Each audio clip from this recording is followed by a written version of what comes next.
I'm here at Farpoint 2018 with author Peter David.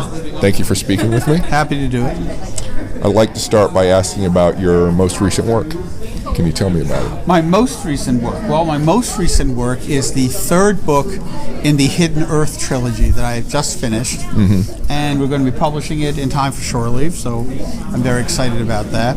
I've been working on this one for an inordinate amount of time, but it's finally finished, and I hope that the people will feel it was worth the wait. Also, in terms of comic books, I'm writing The Scarlet Spider for Marvel Comics, and I'm also doing a 6-issue Battlestar Galactica limited series, in which, for the first time, we have the Battlestar crew from the original TV series meeting up with the Battlestar crew of the revised series from the early 21st century. So interesting. It's going to be very entertaining. The first issues come out, and people love it. What company is doing that one? Dynamite Comics. Okay. All right. Is there, of your past works, is there anything that you're particularly fond of or proud of? I'm fond of all of my work. I mean, it's like saying, which child do you prefer? You know? They all have merits. I love the Sir Apropos of Nothing books. I really enjoyed the Fallen Angel comic book series. I did a series called the Atlantis Chronicles that I wrote that 20-some years ago, and I'm still very pleased with it to this day. I wrote the Hulk for 12 years. I'm very proud of that. I enjoy everything that I've done, with a couple of exceptions, but I'm not going to get into that. All right. How do you know when a piece of writing is finished? No piece of writing is ever finished. What happens is you come to a point where you say, this is the best I can do with it now. I look at work of mine from years ago, and all I can see are the things that are wrong. I'll give you an example. I did a book called Nightlife that was published by Ace Books back in the 80s, I think it was. Yes, in the 1980s. And I ran into my editor on the book, Ginger Buchanan, 20 years later at a science fiction convention hotel party. And I suggested, why don't we bring Nightlife back into print? It had been out of print for like 10 years at least. And I said, and what I want to do is I want to go back into it and update it.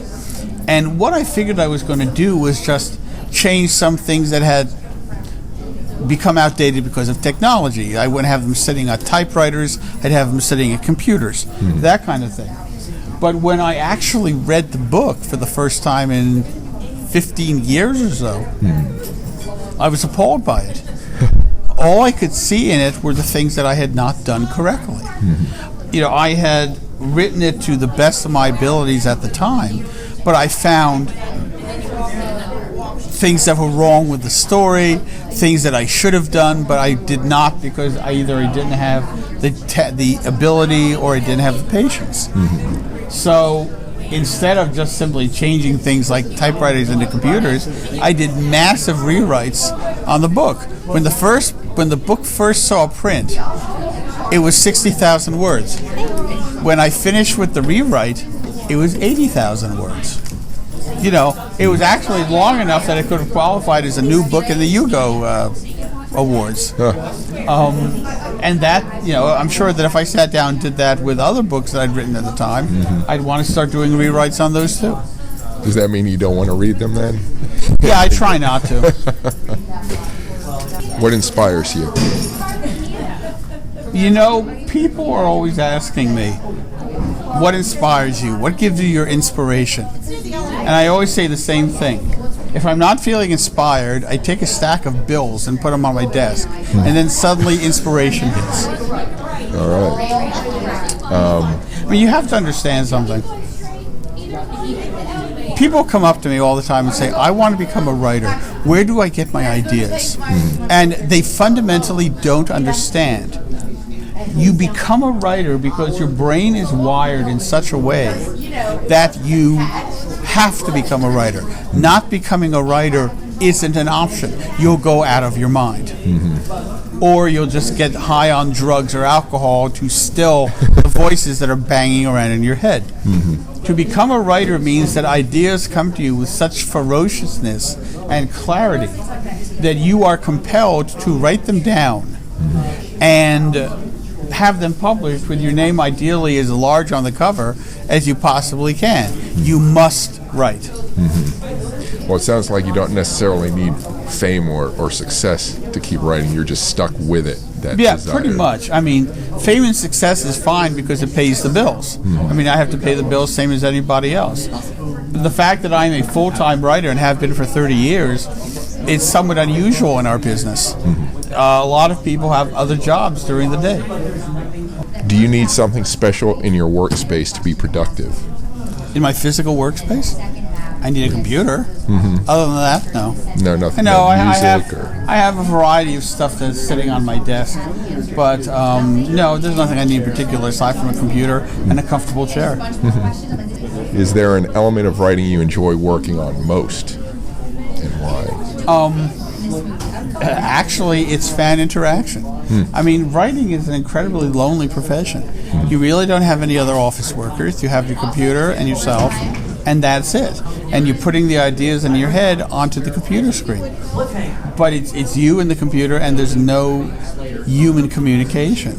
I like getting the fans coming up to me at conventions and telling me what they like and also what they didn't like, because that can be, a lesson for the future of what I did right and what I did wrong.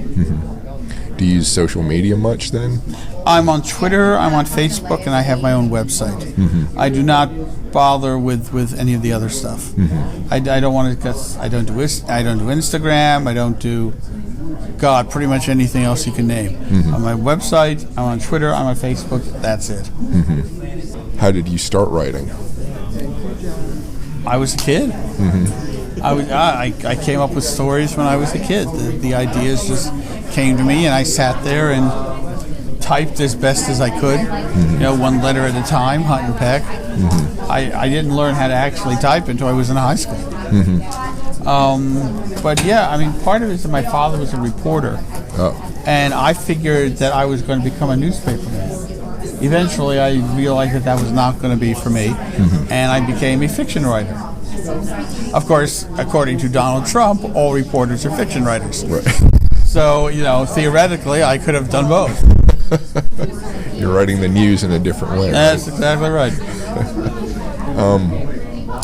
So I was going to ask, why do you write? But you mentioned, Yes. money and the drive. Yes, absolutely. Anything else, or is that the pillars? I think that pretty much covers the whole shooting match. Okay. How did your first professional success at writing change the process for you, or did it? It didn't really. I mean, my writing has changed and developed over a period of years. You out here? Okay. It's changed over the period of years. My style has changed, which it absolutely has to. As a writer, you should never be satisfied with the stuff that you just did, or not to mention the stuff that you did years earlier. You should always be looking to improve yourself.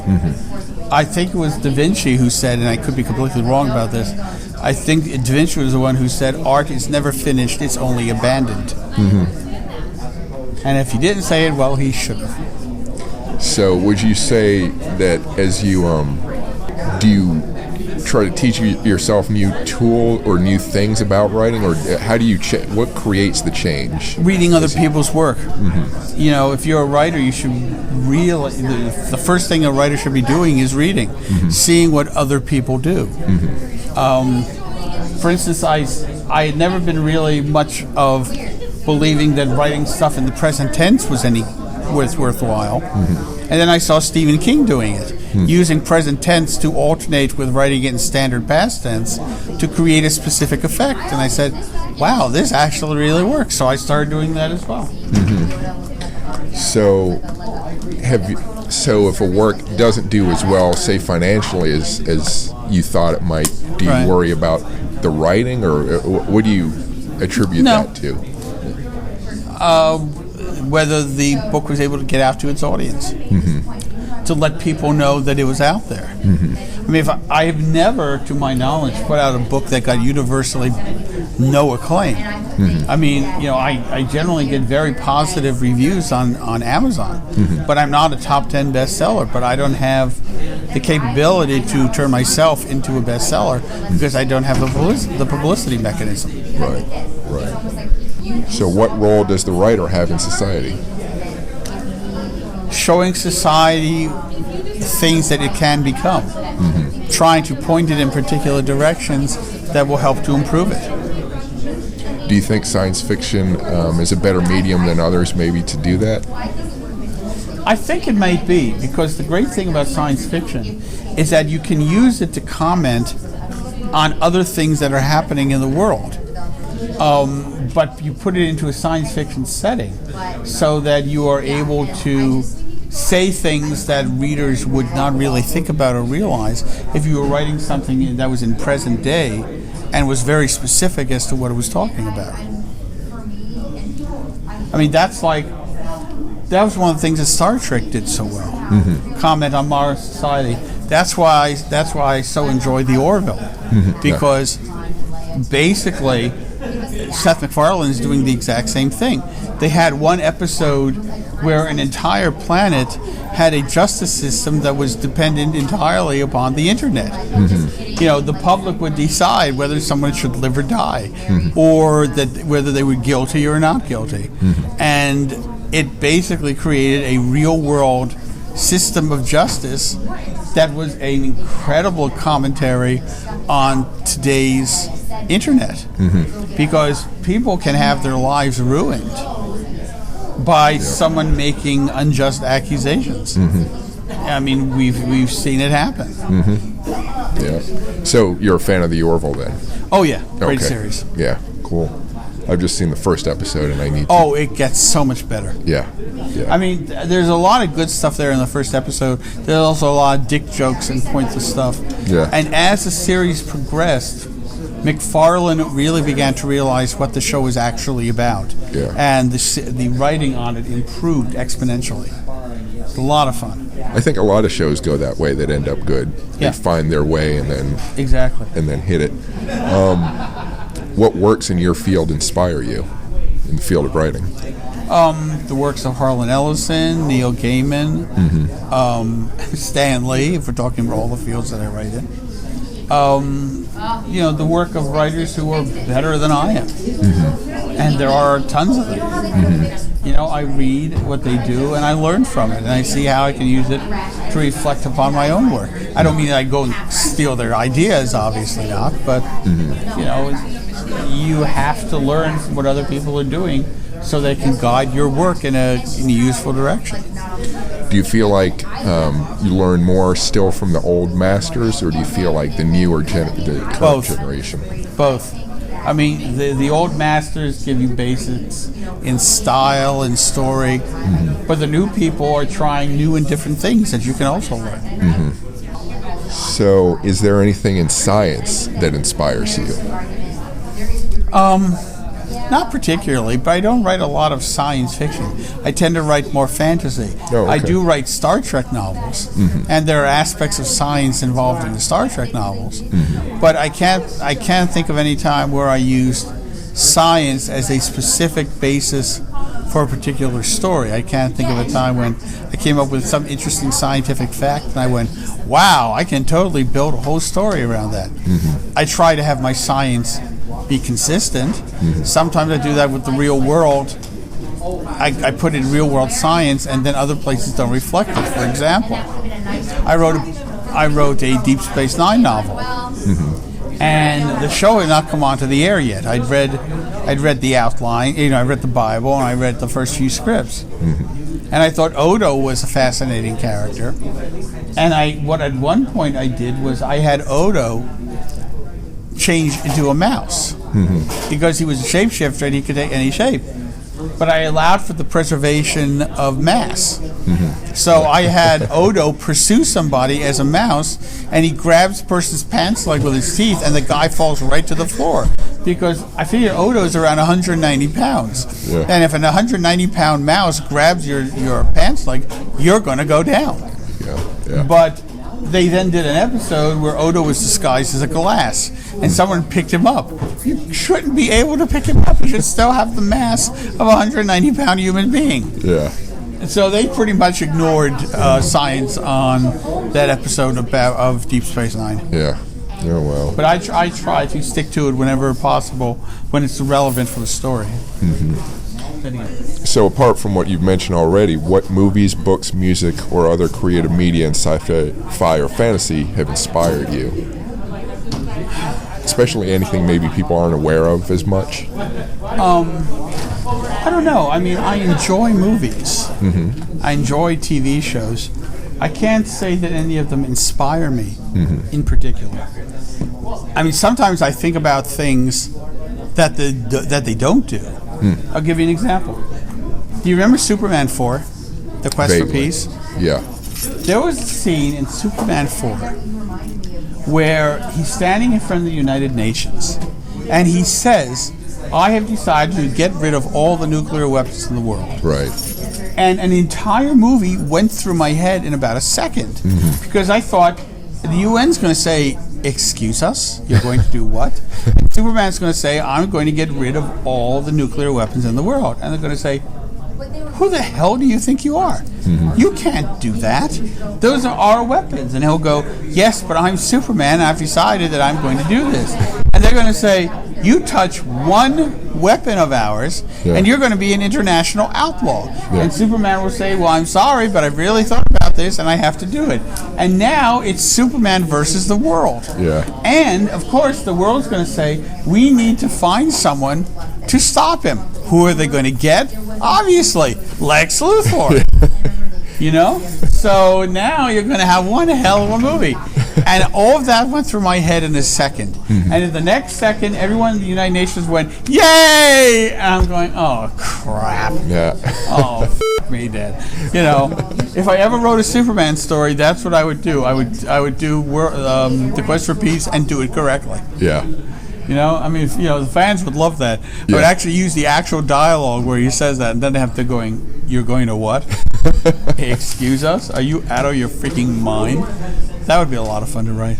Do you find yourself when you watch or read something, can you help yourself from saying, maybe this might make it better? I think any writer, Mary, do you agree with this?